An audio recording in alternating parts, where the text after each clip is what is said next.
Hi, my name is Janey Godley. I want to tell you a story about how I became a political prostitute. I know that sounds weird, but it's absolutely true.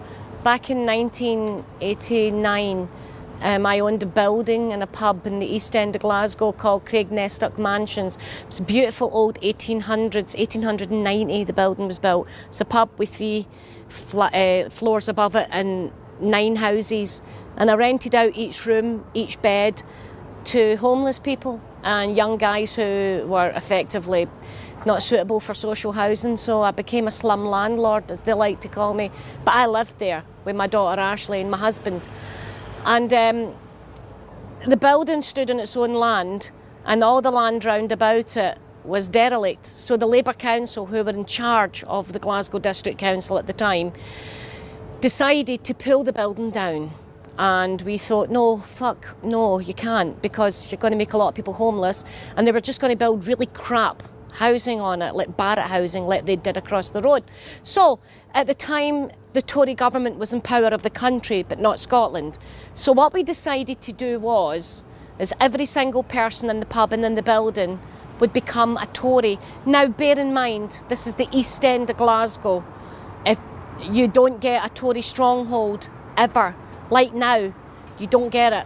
So we recruited about 30, 40 young people and old people into the Tory party, and it became a phenomenon they'd never heard the likes of. So much so that there was no Tory party in the East End of Glasgow because they don't belong there. They have dresses and they make cakes, and the men beat each other with slippers. That doesn't happen in the East End of Glasgow.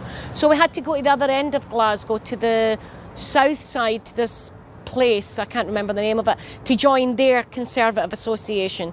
All the guys in the pub and all the young guys who lived there, like, Janey, I'd rather be a paedophile than be a Tory. This was the 80s. But we said, like, just do it. So we did it.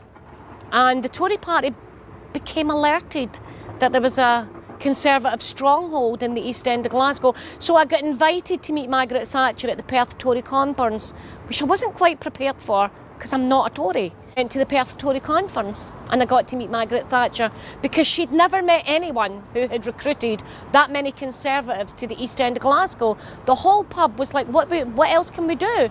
So she said to me, you should be a politician. And I said, no, I want people to like me. I never became a politician. So the Glasgow District Council, in the last ditch attempt to get the building pulled down, they sent a guy called Nick Sitarius, I still remember his name. He came to the pub and he did a core test of the pub. So they were going to prove that the building in the pub, which was all the one erection, I like that word, was unstable. So he dug a core, he pulled it out, and of course it proved that the building was one of the most strongest and safe buildings in the whole of Glasgow that he'd ever core tested, so they couldn't pull me down. So then eventually the Tory party contact us and say, your building is safe, it will never be pulled down, because we knew that Labour Council in Glasgow would rip it down. They were corrupt. Tories are incredibly corrupt, but they like a good stronghold in the worst part of Glasgow. So the building gets saved and we didn't have to be Tories anymore, and everybody threw a party and we got funding to keep the building up. Now, 1994, I leave the building because we get caught with guns and weapons in my father-in-law's house. I married into a gangster family. It's a whole different story. I just thought they were organised. Turns out they were crooks. And I left the building and I missed the building. And it was quite a wrench to be taken away from something that I love. My daughter was born there. I was married there. I owned the pub there. I formed a lot of friendships there. I became a Tory there. And I thought that would be the end of the story, but it wasn't. Because 3 years ago, the land that we saved from the Labour Council became social housing for vulnerable drug addicts, mostly women, and vulnerable children, and I had been a vulnerable child as a child. So it became full circle, and they managed to save the building. And I did a painting called St. Thenu. St. Thenu was St. Mungo's mother. She was drowned. My mother was murdered and drowned, so it was a homage to the women who were drowned. You would think that wouldn't be a homage, but it is to me. And I drew a beautiful painting of St. Thenu.